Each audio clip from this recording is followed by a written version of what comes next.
Yes, he's very, very successful. Mm. Oh, this guy is a lawyer now, he's a doctor. So our parents grew up on that. So because they grew up on that, they also want to give us that blueprint of success.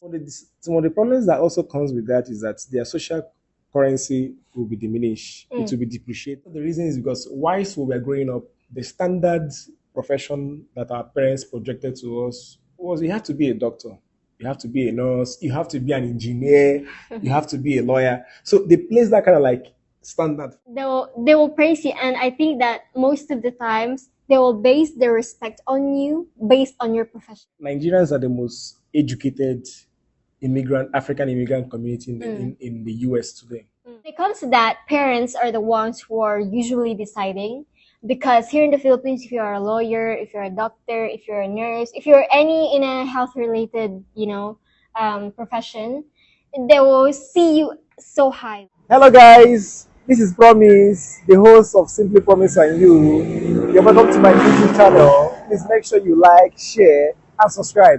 If you have any opinions, ensure to drop them in the comment section. It promises to be informative, educative, and entertaining. Welcome, guys. Guys, you're welcome to Simply Promise and You. And I Mm-hmm. remain Mr. International Promise. And beside me is the ever gorgeous and beautiful. I am your one and only beautiful co-host. I'm Mariam. Okay. So if you're new to this channel, if you ever chance this channel, um, please do your best to subscribe, share, and whatever thoughts you have in mind, please drop it under the comment section. Yes. And like you always know, we would always drop top notch content for you guys, and most of our contents are very, very educative, Yes. and it's something that most of you can relate to. So today, Maya, what are we set to talk about today? Okay, today we're going to talk about um, Filipino and Nigerian parents. As you guys all know, in our past video, we have talked about the Filipino parenting and the Nigerian parenting, the way we have experienced it in our own. So now we're going to talk about them again, the parents, but this is with a twist, because we're going to talk about why do Filipino and Nigerian parents love to make decisions for their own children. So, can I ask you, Promise, Shoot it. since you're a Nigerian and I'm a Filipino, Yeah. as a Nigerian, how did you grow up? What was your relationship like with your parents? It was very, very good. And usually a parent-child relationship in Nigeria Mm. is not really that kind of like friends. Like it's not really friendly though. So It's not Nigerian that. parents understand their role first Uh-huh. as primary providers and parents. They don't necessarily see you as friends. Maybe the current crop of parents today might really be friendly with their children, but the kind of parents I have Mm. are the kind of parents that you're not really their friends. They ought to tell you what to do. Mm. So you just listen. They tell you do this, you listen. Okay. So, how about like, because we have talked about it, one of the similarities of the Filipino parents and Nigerian parents are they love to make decisions, just like what I've said, like make decisions for their children. Um, what are the common things that Nigerian parents want to decide for when it comes to their children? I think one of the most important things that they decide for you. Let me start with the family. They decide who you should be friends with, or who you should call family. Mm-hmm. Basically who you should mingle with. There are some relatives or family members, extended wise, that today I don't really have an affable or friendly relationship with them. So our relationship seems to be very, very belligerent because our parents fell out with them. And because Mm. they fell out with their own relatives or with their own siblings, they kind of like push it down to us, and it's kind of like get shoved down our throats. Like So extended. yes, so in that instance, you don't really have an option. Okay. That choice to decide who you should be with solely rests in the hands of your parents. So there are some Okay. relatives that I don't really talk to today. We're not friends. We don't talk to because our parents, Up until today. yeah, told us, no, these people are my enemies. So you can't disobey your parents. So Okay. these are one of the things that will just pass down to us. And I know many people can relate to this. Okay. And what about you? Okay. How about us? Well, I can speak for my own experience and the people that are around me. For me, I guess I grew up with my grandmother, who is very, very conservative. She's very conservative Roman Catholic. And she's always at church, some things like that. But I also have my relationship with my parents. I have a good relationship with, especially with my father. My father is a Muslim. But yeah, the strictness is there. They're strict in a way, but the like the most strict of all is my grandmother. Okay, And okay. I understand that because with my parents, they have a little like consideration when it comes to like gentle parenting, just a little. They can be cool with us, especially with my father. My father is strict, but he can be cool. Like he's so cool. With my grandmother, I really appreciate and I understand how and why was she very strict with us, because first of all, we're women. Second, here in the Philippines, if a child grows up like a bully or a bad child, they will see it as a reflection of the parents that Yes. who raised them. So if they see me as a bad person, as a bad child when I was a child, the first person that they will blame is my grandmother. They will say that, oh, these child is so bad, this child is so spoiled. It's because of how her parents raised her, and I understand that. um what about like in courses? Because here in the Philippines, most of the time, if you will see abroad, especially in Western or in like in European countries, most of the nurses there who are foreigners to them, they are Filipinos. Yes. And Very, very and if yes. you will ask them, maybe like let's just say 80 or 85% of them will tell you, oh, nursing is not my personal dream. It's because of my parents. They forced me, or like they wanted me to be like this, or even like a doctor, not just nurse. So when it comes to that, parents are the ones who are usually deciding, because here in the Philippines, if you're a lawyer, if you're a doctor, if you're a nurse, if you're any in a health related, profession, they will see you so highly. Like they will praise you, and I think that most of the times they will base their respect on you based on your profession. So like, how about you? Is it like that too? Like, are your parents? Do your parents decide on like courses or what do you call this? Yeah, most of the time, yes. Our parents Really? do. If like you made mention about majority of the nurses in the Western world to be Filipinos. Yeah. Likewise, in Nigerian home settings, if you Mm. go to the West, majority of like Nigerians are the most educated African immigrant community in the US today. Mm. You guys can look it up. The most educated and the most successful immigrant society in the US are Nigerians. And that is why when you go to the US and you find out that most of the African Mm. doctors, engineers, nurses that you meet there, they are mostly from Nigeria. Part of the reason is because whilst we were growing up, the standard profession that our parents projected to us was you have to be a doctor, you have to be a nurse, you have to be an engineer, you have to be a lawyer. So they placed that kind of like standard for us. So because of the standard they have placed for us, these children understand the sacrifices their parents have made for them. So they resolve on their own not to disappoint their parents. Mm-hmm. So majority of them were imposed by their parents. And I believe that one of the reasons why our parents are so high on education, telling you what to do, was because in 1960, 1st October 1960, Nigeria got its independence From from Britain. okay. So following our independence, but prior to our independence, majority of the people that were handling most administrative or professional um, things in Nigeria were the foreigners, the whites.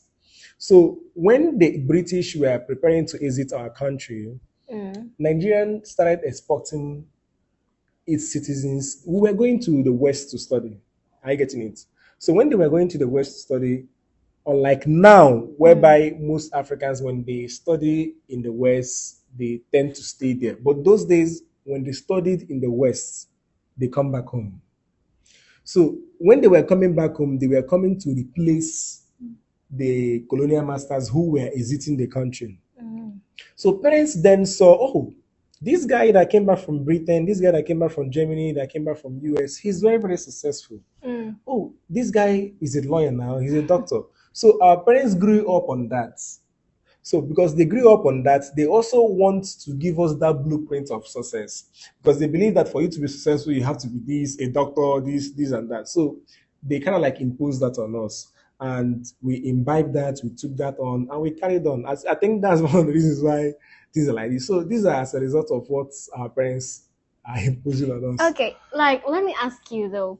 We know that most of the parents they want to decide for us because they want the best for us. Yes, of course. They yes, don't of want course. us to fail in our lives, and some of the parents who had a rough past before we were created in this world, they don't want us to experience some of the things, some of the hardships that they have experienced. That's why Exactly.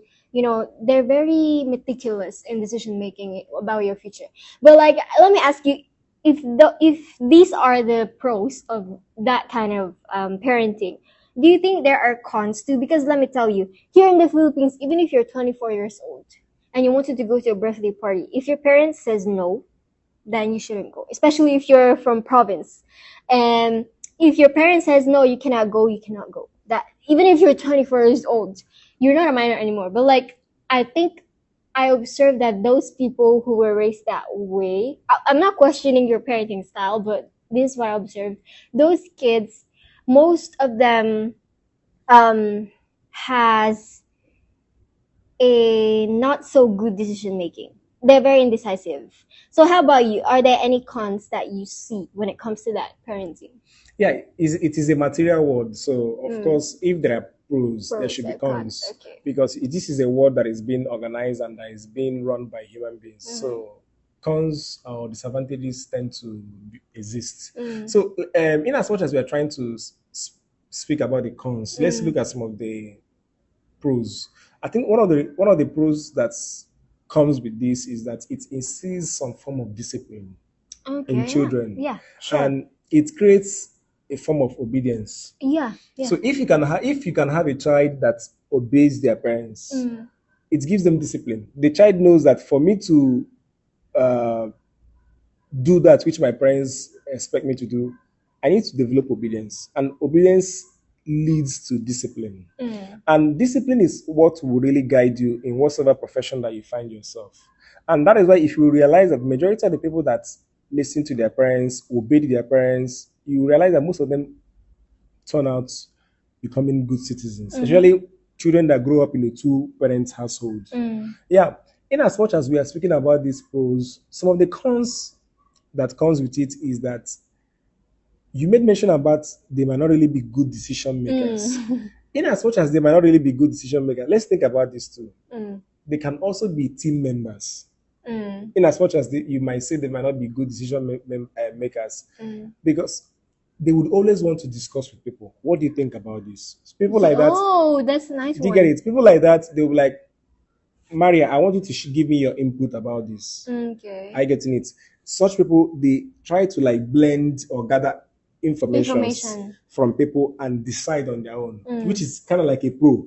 But the con here is that they might not really be good in making sole decisions. Yeah, their own. Their own decision. They would have to like seek for external validation.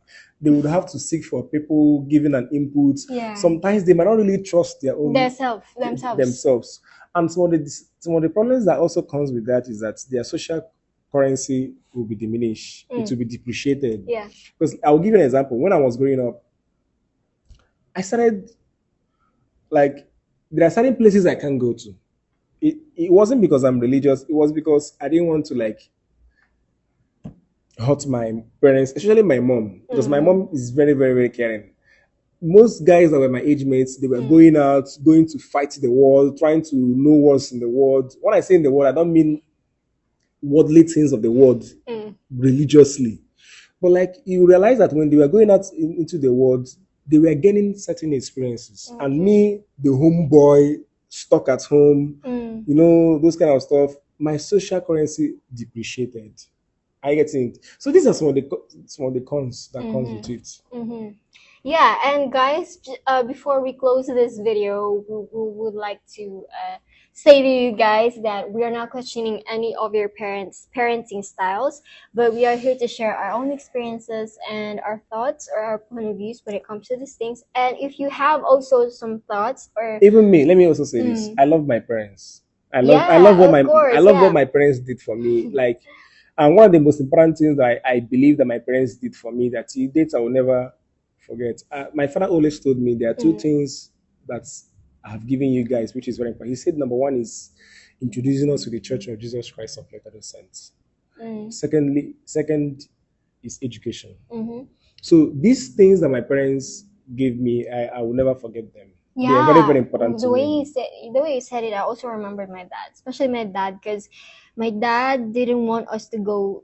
I'm not looking down on those people who are in state universities or public universities, but my dad has the highest ego when it comes to that because he wants to Men provide. should have ego. Yeah, my dad wants to provide the best things for us, and my dad never questions us when we say, dad, we would like to have this, we have to have this. He will provide without even asking why. He will provide it without any questions, and that's what I love about my dad. And even here in our nursing school, I realized that majority of the nursing students there, Mm. most of them told me that this is not my It's first because of their choice. So because parents. we're into, but I believe that whatsoever you are doing now, Mm. whether it was a decision that you made out of your own volition Mm. or they were imposed on you by others, Mm. I want you to make sure that you do well in it and excel. That's what really matters. We love our moms and our dads. Whatever you find yourself doing now, make sure that you're a pro Mm. in it. The society will only value you when you have something to give back. Yeah. When you're a liability in the society, nobody cares. So I'm Okay. encouraging you guys to go out there and be productive. Yes. So guys, if you have any comments about our video, you can comment down your thoughts. Share this to your family and friends. Like this video if you enjoyed it. And if you haven't subscribed yet, please subscribe to our YouTube channel and tap the notification bell for you to be updated on our new videos. Bye. Ingat!